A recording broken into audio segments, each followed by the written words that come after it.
خۆشمان بەشداری وەکەین بەرەبالی بە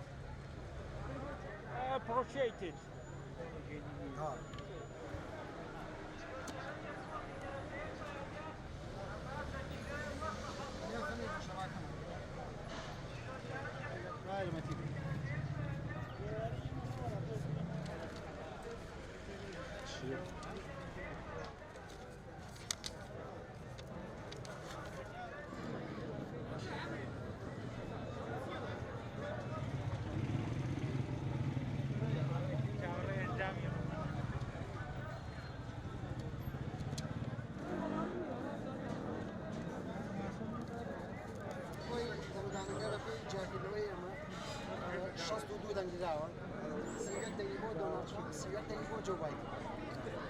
مادەم دەوڵەتی ئەمریکا و سەرۆکی ئەمریکا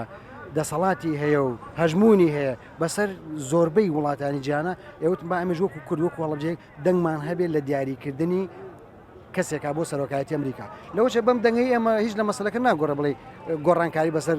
سەرکەوتن و سەرنەکەوت نابێت بەڵام ئەمە حەزێکی خۆتە بابزانین خەڵکی هەڵەبجە دەنگی چۆنە بەرامبەر سەرۆکایەتی ئەمریکا ئەنجامی هەڵبژاردنەکە ئێمە تۆزە درەنگ دەستمان پێکەین جاماوەکەیشی کورد بوو تەنیا حەزمان کرد نەتیجەیەک وەرگین 62 دەنگ درراوە 31 دەنگی بە تهدید بۆ دۆناڵد ترامپ بووە 31 دەنگیشی بۆ جۆ بایدن بەڕێی من کەمێک جۆ بایدن لە سیاسەتی دەرەوە نەرمترە ینی